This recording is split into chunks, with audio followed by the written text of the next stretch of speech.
관세음 보살님이 중생을 보호한 이야기와 일화들은 중국인들 사이에서 셀 수 없을 정도로 수없이 많이 전해집니다. 중국 전역을 통틀어서 관세음 보살 성호만 염송하고도 보호를 받은 사연들이 참 많습니다. 지금도 온라인 시청자들이 보살님과 관련된 사연을 수십 개씩 보내옵니다. 각진과 우리 법사가 관세음 보살님이 중생을 보호하신 사연을 소개해 주시겠습니까? 우리 법사. 제가 한 가지 이야기를 들려드리겠습니다. 제목은 꿈에서 찾은 보물입니다. 이 이야기는 중국 수촨성 청두에서 일어난 실화입니다. 한 할머니가 있었습니다. 평소 집에서 손자를 돌봤죠. 큰 마당에 있는 집에서 살았습니다. 손자의 이름은 출린이었죠. 할머니는 손자와 함께 마당에서 시간을 보내곤 했습니다. 하루는 집 앞에서 손자와 놀던 중 할머니가 갑자기 갈증이 나서 집으로 들어갔습니다. 잠깐이면 될 것이라고 생각해 손자는 데려오지 않고 문 앞에서 놀게 두었죠. 그런데 물을 마시고 나오자 문 앞에 있던 손자의 모습이 보이지 않았습니다. 할머니는 큰 소리로 손자의 이름을 외쳤습니다. 출린아, 출린아! 아무리 불러도 대답이 없었습니다. 황급히 온 동네를 돌며 손자를 찾았지만 손자는 흔적도 보이지 않았습니다. 할머니는 불안해했죠. 큰일이야, 손자를 잃어버리다니. 할머니는 급히 전화를 걸어 아들과 며느리를 집으로 불러서 함께 찾아다녔습니다. 그렇게 온 가족이 나서서 날이 어두워질 때까지 아이를 찾아다녔지만 아이는 그림자도 보이지 않았습니다. 며느리는 대성통곡을 했습니다. 아이고 내 새끼 어디 있니? 엄마는 어떻게 살라고? 네가 안 돌아오면 엄마 못 살아. 할머니는 무거운 죄책감에 며느리 옆에서 흐느낄 뿐이었죠. 다 내 잘못이다. 내가 노망이 들었지. 왜 물을 마실 때 아이를 데려가지 않았을까? 눈 깜짝할 새에 사라지다니 유괴범이라도 만나면 어떡하나? 그 당시에는 정말로 어린아이를 유괴해서 데려가는 유괴범들이 많았습니다. 가족들은 점점 무서운 생각이 들어 서로 부둥켜 안고 통곡했습니다. 그 후 수개월간 필사적으로 아이를 찾아다녔지만 아무런 소식도 흔적도 발견할 수 없었습니다. 며느리는 출근도 못한 채 집에서 눈물로 나를 지새웠습니다. 갈수록 초췌하고 말라갔죠. 할머니는 신앙의 힘으로 버텼습니다. 평소에도 늘 관세음 보살 성호를 염송했고 집안에 보살상을 모셨죠. 할머니는 자신의 실수로 인해 아이를 잃어버렸다는 죄책감에 매일 불보살님 앞에 머리를 조아려 절을 하면서 손자를 집으로 돌려보내달라고 간절히 빌고 또 빌었습니다. 다시 몇 개월이 지났습니다. 그날은 음력 6월 19일로 관세음 보살님의 성도일이었습니다. 할머니는 늘 하던 대로 절을 방문해 보살님께 향을 올렸습니다. 그날은 간절한 원 때문인지 유독 마음이 무거웠습니다. 할머니는 아침 일찍부터 평소보다 더 경건한 마음으로 공약물과 과일을 들고 절에 찾아가 보살님께 정성껏 향을 올렸습니다. 공약물을 다 바친 후에는 경건하게 무릎을 꿇고 보살님께 부디 신통력으로 손자를 찾아달라고 실말이라도 알려달라고 빌었습니다. 염송을 하던 할머니의 눈에 귀여운 손자의 얼굴이 또 아른거렸습니다. 할머니는 자신의 실수가 떠올라 마음이 북받쳤습니다. 괴로운 마음이 북받쳐 올랐습니다. 할머니는 목 놓아 엉엉 울기 시작했습니다. 한참을 울다 기력이 쇠진해 그만 쓰러지고 말았습니다. 마침 옆에서 향을 올리던 마음씨 착한 아가씨 2명이 할머니가 쓰러지는 것을 보고 얼른 할머니를 부축해 통풍이 잘 되는 곳으로 옮겼습니다. 할머니를 반듯하게 눕히고 숨이 돌아오도록 가슴을 두드리자 할머니의 정신이 점점 돌아왔습니다. 아가씨들이 어찌된 영문인지 모르니 할머니는 서럽게 울먹이며 그간의 사연을 들려줬습니다. 아가씨들이 말했습니다. 할머님, 정말 가슴 아픈 일이네요. 그럴수록 진심과 정성을 다해서 보살님의 명호를 염송하고 관세음 보살님께 간절히 빌면 어떤 메시지를 주실지도 몰라요. 영험한 보살님께서 분명 어떤 계시를 주실 거예요. 할머니도 그 말을 듣고 연신 고개를 끄덕였습니다. 그렇고 말고 마음을 굳게 먹어야지. 보살님께 간절히 빌어야겠다. 할머니는 부들방석에 앉아 마음을 가라앉히고 다시 연불 했습니다. 한참의 시간이 흐른 뒤 할머니는 갑자기 하늘이 밝아지는 느낌이 들었습니다. 어디선가 오색 구름이 몰려왔고 그 찬란한 구름 사이로 흰 옷을 입은 관세음 보살님의 형상이 보이는 듯했습니다. 보살님은 할머니를 향해서 이렇게 말씀하시는 듯했습니다. 너무 걱정하지 마십시오. 할머니의 손자는 8월 15일 집으로 돌아올 것입니다. 다시 가족의 품으로 돌아올 것입니다. 말씀을 마친 보살님은 흔적도 없이 사라지셨습니다. 할머니는 얼른 고개를 들어 하늘을 쳐다봤지만 구름 몇 조각만 떠 있을 뿐 보살님의 모습은 찾을 수 없었습니다. 그래도 메시지를 주셨다는 생각에 기쁘고 마음이 놓였습니다. 벅찬 마음을 안고 집으로 돌아왔죠. 집 대문을 열며 큰 소리로 아들과 며느리에게 말했습니다. 좋은 소식이 있단다. 우리 출린이를 찾을 수 있겠어. 방금 내 꿈에 보살님께서 다녀가셨단다. 할머니는 연불할 때처럼 꿈을 꾸듯 말했습니다. 우리 손자 출린이가 지금 중국 광저우에 있다는데 추석이 되면 돌아올 수 있단다. 이런 영험한 소식을 듣고 아들이 말했습니다. 세상에 어머니, 정말 좋은 소식이네요. 이제 마음 놓으세요. 옆에 있던 며느리는 아무 말도 하지 않았습니다. 시어머니의 말을 다 믿을 수는 없었습니다. 하지만 시어머니가 평소 믿음이 신실했기 때문에 뭐라 말하기도 어려웠고 실제 어찌 될지는 모르는 일이니까 그저 옆에서 잠자코 듣기만 했죠. 결과는 확신할 수 없었지만 가족들은 모두 추석이 되기만을 손꼽아 기다렸습니다. 당시 가족들의 집 근처에는 화물차 기사인 장 씨가 살았습니다. 장 씨는 마침 광저우까지 화물을 배송하는 주문을 받았습니다. 하지만 이제 곧 추석 명절인데 청두에서 광저우까지 다녀오기는 내키지 않았죠. 반나절만 길이 막혀도 추석 연휴가 다 지나서야 집에 돌아올지도 모르니 영 내키지 않았습니다. 이번 화물 배송만큼은 정말 가고 싶지 않았습니다. 정말 가고 싶지 않았습니다. 하지만 어느 날 장 씨는 이상한 꿈을 꾸었습니다. 온몸에 금빛을 두른 보살님이 꿈에 나오셔서 말씀하셨습니다. 장 씨는 내 말을 들으라. 너는 어떤 보물과 큰 인연이 있다. 그 보물은 광저우에 있고 달 밝은 추석날 가족의 품으로 돌아올 것이다. 장 씨는 이 말씀이 마치 한 편의 시 구절처럼 느껴졌습니다. 꿈에서 깨었을 때 그 시구가 또렷이 기억에 남았습니다. 보살님께서 내가 큰 보물과 인연이 있다고 말씀하셨는데 어떤 보물일까? 거기까지는 말씀하시지 않았지만 보살님을 믿고자 했습니다. 내가 보물과 인연이 있다 하셨으니 그럼 이번 출장은 꼭 가봐야겠군. 장 씨는 출장을 떠났습니다. 광저우에 도착해 화물을 건네고 고향으로 돌아오는 내내 보물과 연관된 일은 없었습니다. 장 씨는 크게 개의치 않았습니다. 그저 꿈이었을 뿐이라고 생각했죠. 어서 집에 돌아가 가족들과 추석 보낼 생각에 즐거울 뿐이었습니다. 그런데 돌아가는 길은 차가 몹시 막혔습니다. 가다가 멈추고 또 가다가 멈추는 상황이 계속됐습니다. 그렇게 한동안 꼼짝 못하고 있을 때 바로 옆길에 아이들이 모여 뛰어놀고 있었습니다. 장 씨는 길이 막혀 지루하던 차에 고개를 내밀고 아이들을 구경했습니다. 그중 한 아이의 얼굴이 어쩐지 익숙했습니다. 마당에서 잃어버렸다는 이웃집 출린이와 비슷한 얼굴이었죠. 장 씨는 아이의 얼굴을 뚫어져라 쳐다봤습니다. 아이를 정면으로 쳐다봤고 서로 눈이 마주쳤습니다. 장 씨의 얼굴을 본 아이는 한눈에 그를 알아봤습니다. 아저씨, 저 출린이에요. 저를 집으로 데려가 주세요. 출린이 장 씨를 보며 말했습니다. 엄마, 아빠가 보고 싶어요. 저를 집으로 데려가 주세요. 장 씨는 서둘러 차에서 내렸습니다. 다행히 도로가 꽉 막힌 상태였습니다. 장 씨는 서둘러 차에서 내려 아이를 안아들고 조수석에 앉히고는 초조한 듯 중얼거렸습니다. 빨리 가자. 기라 막히지 마라. 왜 그랬을까요? 주변 사람들이 장 씨를 보고 유괴범인 줄 알고 쫓아올까 봐 겁이 났던 거죠. 다행히 꽉 막혔던 길이 조금씩 풀리기 시작했습니다. 모든 것이 순조로웠습니다.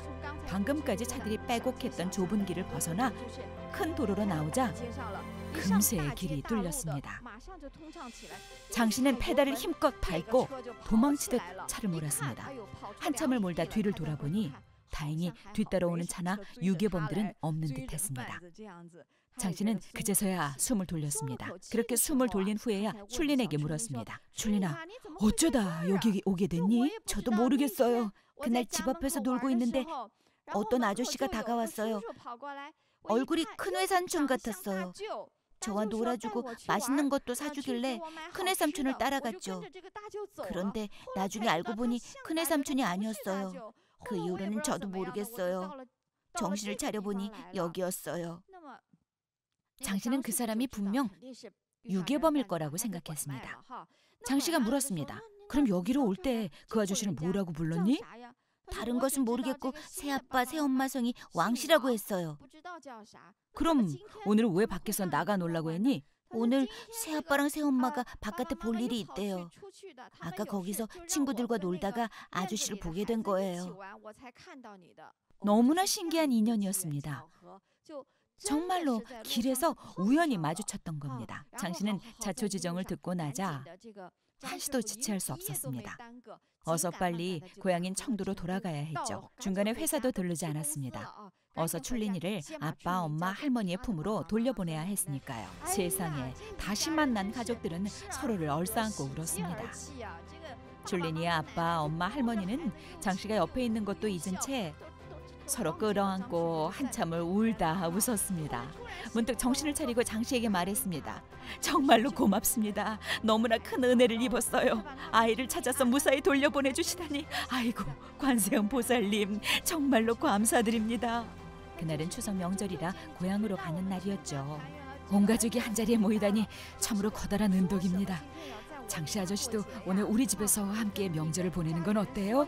식구들에게 말하고 우리 집에서 함께 해요. 장 씨는 호의를 거절하지 않고 출린이와 맺은 인연을 생각해 기쁜 마음으로 함께했습니다. 온 가족이 다 함께 모여서 맛있는 음식과 술을 마시며 광저우에서 아이를 찾은 이야기를 나누었습니다.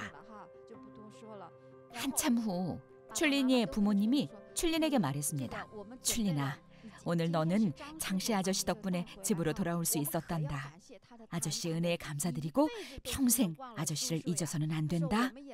아빠 엄마가 작은 성의를 담아 감사 봉투를 준비했으니 네가 직접 아저씨께 드리렴. 천진난만한 아이는 돈 봉투를 받아 아저씨 손에 쥐어드렸습니다. 장 씨는 극구 사양했죠. 받을 수 없습니다. 다들 한 동네 사는 이웃인걸요. 특별한 일을 한 것도 아닙니다. 이웃이 아이를 잃어버렸다면 누구라도 아이를 찾아서 집으로 돌려보냈을 겁니다. 도로 넣어두세요. 온 가족이 다시 만나는 광경을 보니 보는 것만으로도 기쁩니다.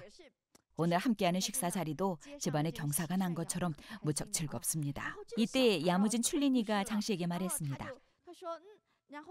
아저씨, 제가 동요 불러드릴게요. 장씨 아저씨는 마음씨 좋은 아저씨, 출린이를 집에 데려다 주셨대요. 장씨 아저씨는 120살까지 오래오래 살 거예요. 출린이는 동요를 부르며 가사를 제멋대로 바꿨습니다. 출린이의 애교 덕분에 식탁에 앉아있던 사람들은 박수를 치며 환호했습니다. 분위기가 훈훈해졌죠. 장 씨는 웃으며 말했습니다. 그럼 이렇게 하겠습니다. 돈 봉투는 받지 않는 대신 이렇게 귀엽고 착하고 저와 인연이 있는 출린이를 양아들로 삼겠습니다. 그렇게 출린이는 양아빠와 친부모님, 할머니와 함께 행복한 명절을 보냈습니다. 정말 감사한 일이었죠. 나중에 할머니가 말했습니다. 이게 다 관세음 보살님이 절에서 주신 메시지 덕분일세. 추석 때가 되면 손주가 집으로 돌아올 거라고 하셨지. 장 씨는 깜짝 놀랐습니다. 아니, 그게 정말입니까? 저도 보살님 꿈을 꿨습니다. 원래 광저우 출장을 가지 않으려고 했는데 보살님이 꿈에 나타나 보물과 큰 인연이 있다고 하셨어요. 그 보물은 광저우에 있다. 추석에 온 가족이 모일 거라고 예언을 하셨죠. 알고 보니 모든 것은 다 보살님의 계획이었습니다. 훌륭한 이야기입니다. 정말 대단합니다. 축하할 만합니다. 보살님의 이야기는 언제나 마음이 따뜻해지는군요. 중생들이 어려운 고난을 만나 한량없는 괴로움을 받을지라도 관세음 보살의 미묘한 지혜의 힘으로 인간 세상의 온갖 고통을 소멸하여 편안하고 행복하게 구원하리라. 관세음보살 보문품 중에서.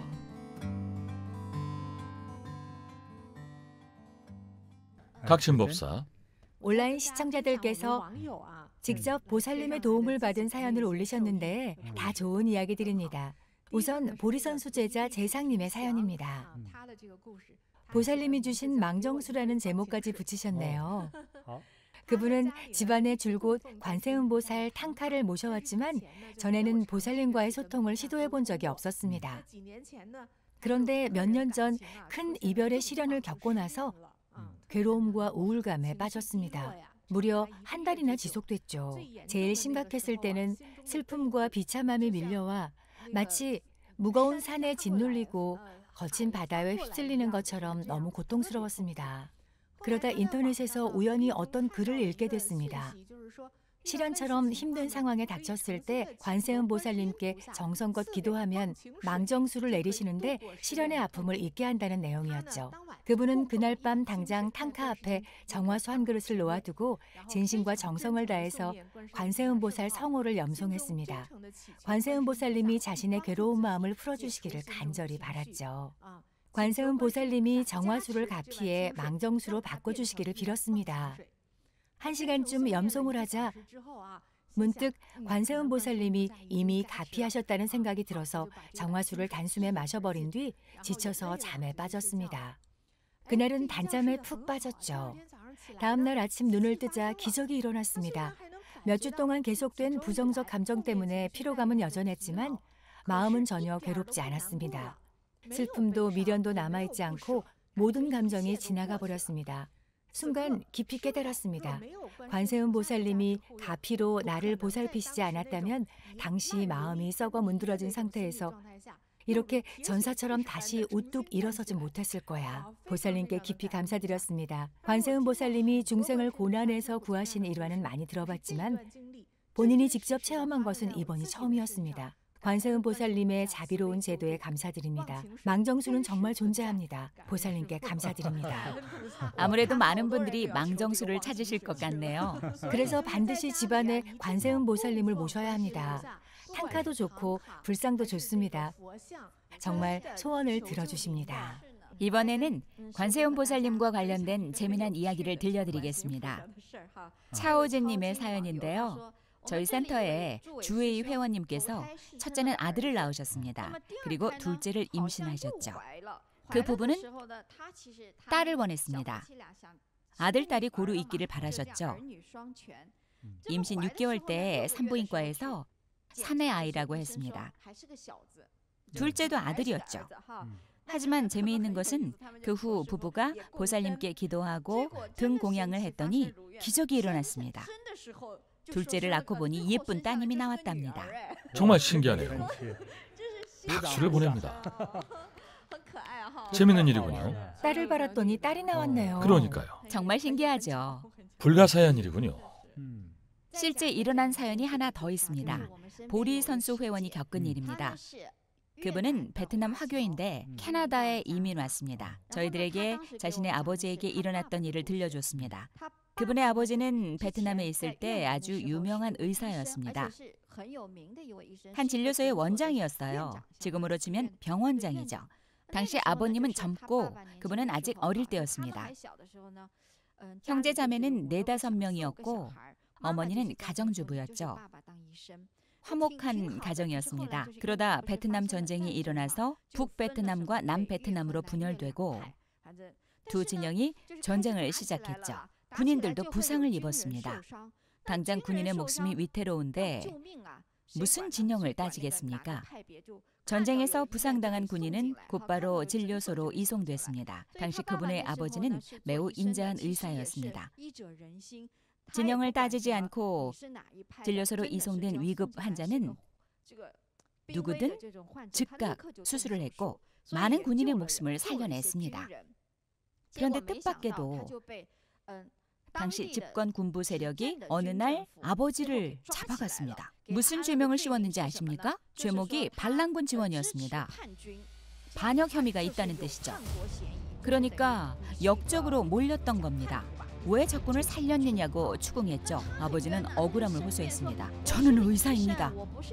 정치적으로 어느 한쪽을 지지하거나 배척한 적이 없습니다. 그저 의사로서 할 일을 했을 뿐입니다. 하지만 아무도 들어주지 않았죠. 즉결 심판에 넘겨져 7일 후 사형을 선고받았습니다. 게다가 노모와 가족들의 면회도 금지당한 채 사형수 감옥에 갇혔습니다. 가족들은 속수무책이었습니다. 평범한 가정주부인 어머니는 평생 이런 무서운 일을 겪어본 적이 없었습니다. 남편이 군인들에게 끌려간 뒤로 아무런 소식이 없자 집안이 발칵 뒤집어졌습니다. 매일 울음이 끊이지 않았지만 손 쓸 방법이 없었고 아버지의 상황도 알 길이 없었죠. 그때 아버지는 사형수 감옥에서 정말 필사적으로 온 힘을 다해서 관세음보살 성호를 염송했습니다. 나무 관세음보살님, 제발 저를 구해주십시오. 나무 관세음보살님, 부디 저를 구해주십시오. 하지만 야속하게도 시간은 흐르고 흘러서 7일째가 성큼 다가왔습니다. 그런데 마침 6일째가 되던 날 아버지 친구가 찾아왔습니다. 이 난리통에도 우연히 아버지 집을 방문했습니다. 시국이 어지러워서 아무도 밖에 나가거나 움직이지 않을 시기였죠. 그날은 아버지가 사형 판결을 받은 지 6일째 되는 날이었습니다. 가족들은 아버지가 사형 판결을 받은 사실도 몰랐습니다. 아버지가 잡혀갔다는 것을 모르고 있던 친구는 우연히 집을 방문했다가 전후 사정을 듣고 나서 너무 놀라 기절할 지경이었습니다. 그 성실하고 착한 친구가 반역자라니 뭔가 오해가 있는 게 분명했습니다. 친구는 이내 곧 노모를 위로했습니다. 걱정하지 마세요. 도와줄 사람을 찾아보겠습니다. 친구는 열심히 수소문해봤지만 어느 진영에 잡혀갔는지조차도 몰랐죠. 하지만 끈기가 남달랐던 친구는 모든 지인들을 찾아다니면서 하소연했습니다. 제 친구가 누명을 썼습니다. 친구가 지금 어디에 있는지 어떻게 됐는지 제발 좀 알아봐 주세요. 친구는 감옥 밖에서 열심히 아버지의 억울함을 호소하고 다녔습니다. 정부 관계자에게도 부탁하고 군부 관계자에게도 부탁했습니다. 친구는 양심적이고 훌륭한 의사입니다. 반란군의 목숨을 구했다지만 아군의 목숨도 구했습니다. 믿지 못하시겠지만 친구가 목숨을 살린 아군도 굉장히 많습니다. 친구는 계속해서 열심히 사람들을 설득했습니다. 그러다 한 장군이 그 말을 들었습니다. 그래? 그런 일이 있었다고? 내가 감옥을 방문해 한번 알아보겠다. 그날은 사형 선고 6일째 밤이었습니다. 사형 집행 바로 전날이었죠. 하지만 우연일 뿐이었습니다. 오늘 장군이 와서 물어보고 내일 바로 풀어줄 리는 없었죠. 결국 7일째 되는 날 아침 올 것이 오고야 말았습니다. 아침에 아버지 앞으로 마지막 식사가 나왔습니다. 죽기 전 사형수에게 대접하는 마지막 식사였습니다. 아버지는 큰 절망에 빠졌습니다. 지난 7일 내내 눈물을 흘리며 성호를 염송했었죠. 바깥에서 사람이 왔다 갔다 시끄러운 소리가 들렸습니다. 누군가 소리쳤습니다. 대체 무슨 일이야? 아버지는 분명 형장으로 데려갈 준비를 하는 소리라고 생각했죠. 그때 병사들의 목소리가 들렸습니다. 도대체 어떻게 된 거야? 차가 아직도 안 왔다고? 죄수를 압송하는 호송차는 원래 새벽 5시까지 오기로 되어 있었습니다. 형장으로 이동할 차량이었죠. 왜 아직도 차가 안 오는 거야? 빨리 가서 전화 걸어봐. 40-50년 전이라 휴대전화가 없던 시절이었습니다. 호송차를 그저 기다리는 중이었습니다. 그때 누군가 외쳤습니다. 원래대로 출발했답니다. 한낮까지 기다린 끝에 알고 보니 감옥으로 오던 도중 호송차가 고장으로 멈춰 섰고 정비사도 찾지 못해서 아침부터 차와 씨름을 하느라 12시까지 길에서 멈춰 있다가 겨우겨우 견인해 가느라 오후까지 미뤄진 겁니다. 결국 교도소장이 오늘은 집행하지 않고 내일로 미루겠다. 당시 사형은 아침에 해야 한다는 규칙이 있었나 봅니다. 이미 하루가 다 지났으니 죄수들을 다시 감옥으로 돌려보냈습니다. 이렇게 공교롭게도 수명이 하루 연장됐습니다. 7일째가 되는 날 사형이 집행되지 않았죠. 호송차가 고장난 덕에 하루의 시간을 벌었습니다. 이 하루 사이에 아버지의 사연을 들은 장군이 감옥에 찾아왔습니다. 그 장군도 끈기 있고 유능한 사람이었죠. 재빨리 수감자 명단에서 아버지의 이름을 찾아낸 후에 자신이 직접 나서서 아버지의 무죄를 보증했습니다. 그는 의사다. 큰 죄목이 있는 것도 아니고 환자를 치료할 때 사람이나 정치적 입장을 가리지 않았을 뿐이다. 그는 정부나 국가를 배신한 적이 없다. 의사가 해야 할 일을 했을 뿐이고 우리 아군의 목숨도 구했다. 장군은 직접 서명하고 아버지를 석방시켰습니다. 정말 아찔했던 순간 구사일생으로 살아난 셈이죠. 반나절만 늦었더라면 사형은 이미 집행됐을지도 모릅니다. 얼마 후 마침내 무죄 석방된 아버지는 집으로 돌아와 처자식과 끌어안고 기쁨의 눈물을 흘렸습니다. 관세음 보살님이 나를 구하셨소. 7일 내내 염송했더니 이젠 눈물까지 말라버렸구나. 부인도 그동안 집에서 아이들과 관세음 보살님 성호를 염송했습니다. 집안은 풍비박산이 나기 일보 직전이었죠. 아버지는 자신을 구한 귀인인 친구에게 진심으로 감사해하며 관세음 보살님의 보살핌에 감사를 드렸습니다. 우선 친구가 자신을 찾아온 일, 그리고 장군이 나타나 기꺼이 정의를 구현했던 일, 또 공교롭게도 호송차가 고장나 하루의 시간을 벌어준 일. 우연처럼 보이는 모든 일들은 다 아버지의 염송에 감흥하신 관세음 보살님이 계획하신 일들이었습니다. 그 뒤 가족들은 난민 신청을 했고 온 가족이 캐나다로 이민 후 잘 정착해서 온 가족이 아주 행복하게 살았습니다. 대단한 복덕이지 않습니까? 평소 진심과 성의를 다해 관세음 보살님을 믿고 의지한 덕분입니다. 큰 재난이 닥쳤을 때 관세음 보살님께 진심을 다해 기도하면 보살님이 반드시 도와주십니다. 여기까지가 보살님의 도움으로 감옥의 재난에서 벗어난 사연입니다. 실제 있었던 이야기예요. 정말 훌륭합니다. 참으로 감동적입니다. 대자대비하신 관세음 보살님이 중생을 제도하신 이야기는 이루 다 말할 수 없습니다.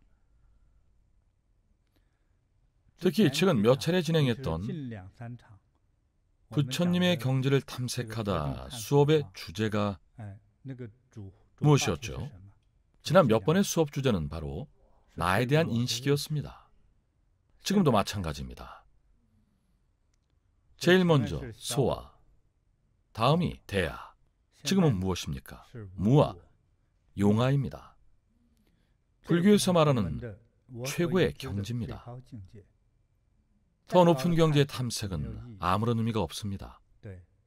평범한 사람뿐만 아니라 심지어 신들조차도 이것은 나의 것이라며 다툽니다. 이것은 나의 공약물이고 저것도 나의 것이라며 다투곤 하죠. 하지만 보살님의 경지에서 볼 때 그것은 무합니다. 제색, 명리 앞에 나는 없습니다. 한마디로 무합니다. 심지어 무언가를 원한다는 마음과 생각의 움직임조차 없습니다. 예를 들면 좋아하는 사람이나 좋아하는 물건이 나타났을 때 나는 원한다는 찰나의 의식조차 일지 않습니다. 왜냐하면 일종의 발원심, 즉 발원의 마음과 오랜 수행을 통해 스스로 바라는 것이 없는 무와 소구의 안정적이고 자비로운 심리 상태에 익숙해지고 이러한 심리 상태가 일상이 되었기 때문입니다. 그래서 맛있고 편하고 재밌는 것을 봐도 원하는 마음이 없습니다. 하지만 범부들은 다릅니다. 범부는 수행하지 않은 평범한 사람들입니다. 이들은 늘 무언가를 원합니다. 나는 맛있는 것을 원하고 나는 재밌는 것을 원하고 보기 좋은 것은 나의 것이고 나는 큰 집도 원하고 나는 고급 차도 원합니다. 멋진 차를 보면 자신이 그 차를 몰고 나갈 때 짜릿한 기분을 상상합니다. 멋진 차를 볼 때마다 늘 그런 상상을 하죠. 이처럼 처음에 나는 원한다에서 내가 갖지 않고 너에게 주겠다. 여기서 나아가 어떻게 하면 너에게 줄 수 있을까? 이것이 곧 무아와 용화입니다. 천천히 배우면 됩니다. 부처님은 모든 중생을 이롭게 하기 위해 자비로운 어머니와 같이 부처님의 사랑, 능력, 용기, 적절한 방법, 그리고 지혜로운 방법을 어떻게든 우리에게 주십니다. 특히 큰 재난이 닥쳤을 때 더욱 그렇습니다. 중생을 이롭게 하기 위해서라면 물불을 가리지 않죠. 이처럼 자신도 돌보지 않고 중생을 위하는 것이야말로 무아의 참모습입니다. 수행을 하는 인간으로서 이런 마음의 경지에 이르면 보살심을 얻을 수 있습니다. 불교 경전에서 말하는 보리심 또는 보리금강심도 다 같은 뜻입니다. 진정한 자비심을 갖게 됩니다. 그러면 부처님의 지혜와 대자대비한 인격을 얻고 흔들리지 않는 청정한 마음 상태를 얻습니다. 하지만 새로운 사명도 얻습니다. 바로 중생을 이롭게 하는 일입니다. 여러분이 바라는 해탈은 자신의 탐진치만 의로 인한 고통에서 벗어나는 것입니다. 오온을 말씀드리지 않았습니까? 즉 오온치성으로 인한 상처와 고통에서 변화하고 각수와 감지를 활용해 중생을 이롭게 합니다. 오온개공이란 일체의 탐진치만 의가 없는 상태를 말합니다. 눈, 귀, 코, 혀, 몸 의식이 없다는 이야기도 한 적이 있죠. 있는 것은 모두 중생을 위해 있는 것입니다. 중생을 보면 훨씬 더 잘 보입니다. 마치 신과 같이 몸에 생긴 병이 유전에 의한 것인지 스스로 만든 것인지 전염병 때문인지 알 수 있습니다. 불안통, 지혜통, 노진통의 경지에 이르면 모든 질병의 근원을 꿰뚫어 볼 수 있습니다. 부처님을 대의왕이라 부르는 것도 그 때문입니다. 세계 최고의 의사이십니다. 중생의 문제들을 꿰뚫어 보시죠. 우리에게 부처님의 눈이 생기고 부처님의 귀가 생겨서 도움을 청하는 중생의 목소리를 듣고 고통에 신음하는 중생의 목소리를 들으면 중생을 도와주러 갈 것입니다. 천수천안을 뻗어 중생을 도와줄 것입니다. 먼저 이런 마음이 있어야 합니다. 손과 눈은 무엇입니까? 보았으면 행동하라는 뜻이죠. 우리는 행동파가 됩시다. 티베트 밀교에는 녹두모 보살의 형상을 한 불상이 있습니다. 한쪽 다리는 가부좌를 틀고 한쪽 다리는 연대 위에 발을 올려놓아 언제든 행동에 나서서 중생을 고통에서 벗어나고 이롭게 할 준비가 되어 있습니다. 이것이 바로 보살행입니다. 보살도 보살의 정신입니다. 무아의 경지를 넘어 가장 궁극적인 상태는 무아도 무사도 무탐도 아닙니다. 최고의 경지는 오히려 용화의 경지입니다. 자신의 전부를 다 바치는 것이죠. 자비로운 어머니와 같습니다. 모든 고통을 자신이 거둡니다. 어머니는 늘 맛있는 음식 앞에서 그거 안 좋아해 라고 하십니다. 엄마는 안 좋아해 라고 하시죠. 시골에 있다 도시에 큰 집에 오면 이렇게 말씀하십니다. 엄마는 영 불편해서 다시 시골로 내려가야겠다. 자식에게 폐를 끼치기 싫으신 거죠. 자신이 큰 병에 걸렸고 치료법이 없다는 것을 알면 자식들이 괜히 돈을 쓸까 걱정합니다. 별것 아닌 것 같은데 가만히 있으면 나아질 테니 굳이 병원까지 가서 수술하지 않아도 된다. 괜찮다. 엄마는 안 아파. 이것이 어머니의 위대한 사랑입니다. 괴롭고 나쁜 것은 모두 자신이 감수하고 자식들에게는 좋은 것만 주십니다. 이런 분이 관세음보살님입니다. 중생의 위대하고 자애로운 어머니이십니다. 오늘의 교훈을 잘 활용하시기 바라며 관세음보살님에 대한 진정한 공경심도 생겼기를 바랍니다. 오늘 생방송 수업이 원만한 뒤 여러분 모두 시간을 내서 30분이라도 아니면 더 길게 나무대자대비 관세음보살 성호를 염송하시기 바랍니다. 분명 앞으로 1년간 행운이 찾아올 겁니다. 오늘 수업은 여기서 마치도록 하겠습니다. 여러분의 건강 장수를 기원합니다. 불광이 두루 비추기를 기원합니다. 버피가 충만하길 기원합니다. 온 가족의 행복을 기원합니다. 또 뵙겠습니다.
南无观世音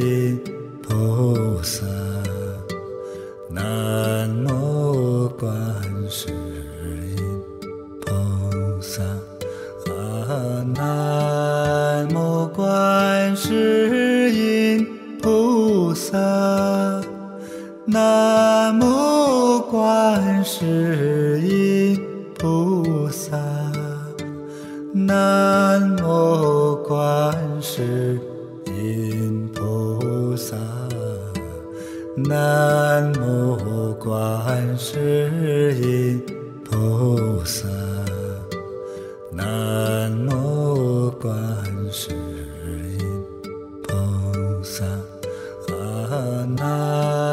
无观世音菩萨，南无观世音菩萨，南无观世音菩萨，南无观世音菩萨，南无观世音菩萨，